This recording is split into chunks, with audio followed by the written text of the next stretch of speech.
years, Dwight Howard was the NBA's most polarizing figure, a player who seemed to attract criticism at every turn, despite his undeniable talent. But here's where it gets controversial. Was Howard truly unappreciated, or did he bring some of the backlash on himself by trying to please everyone? Let's dive in. From the start, Howard defied easy categorization. Fans and pundits wanted him to fit neatly into their ideal mold. A traditional back-to-the-basket center, a stone-faced competitor, or a player who prioritized winning above all else. But Howard was never just one thing. He was a force of nature, a player who carved out his own unique space in the league. Yet his desire to make everyone happy often led him to compromise his identity, trying to conform to others' expectations. And this is the part most people miss. Howard's attempts to please others may have overshadowed his brilliance on the court. Take his playing style. For example, critics like Shaquille O'Neal lambasted him for not being a dominant post player in the mold of 1990s centers. Others mocked his cheerful demeanor, accusing him of not taking the game seriously enough. In the Kobe Bryant era, where intensity was king, Howard's constant smiles and jokes seemed out of place. But was this a flaw, or simply a misunderstanding of what Howard brought to the game?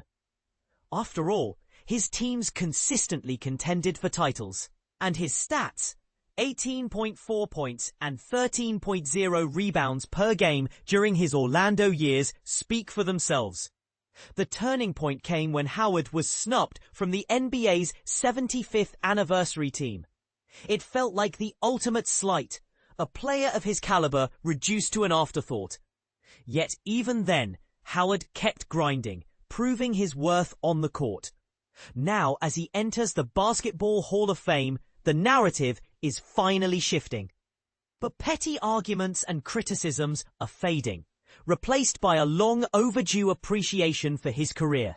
But here's the bold truth. Howard didn't just change the game. He redefined what a modern center could be. His defensive dominance forced even the likes of LeBron James and Derrick Rose to rethink their attacks. And let's not forget his role in the NBA's shooting revolution. Stan Van Gundy built a finals-contending team around Howard in 2009, proving that a rim-running, defensive anchor could thrive in a league increasingly dominated by shooters.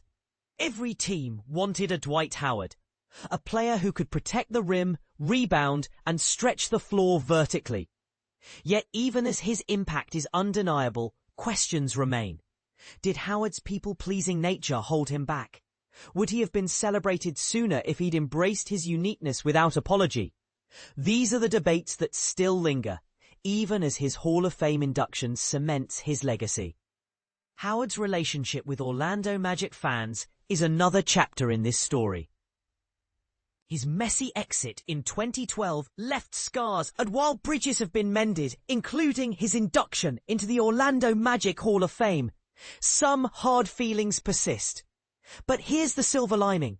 Fans are starting to embrace him again, recognizing that his contributions far outweigh the drama. So, where does this leave us? Howard's career was a masterclass in dominance, innovation, and resilience. He wasn't perfect, but then again, neither is the league that often misunderstood him.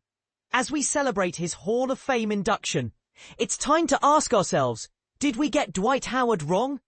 And more importantly, what does his story teach us about the price of trying to please everyone? Let's hear your thoughts in the comments. Agree or disagree, the conversation is just getting started.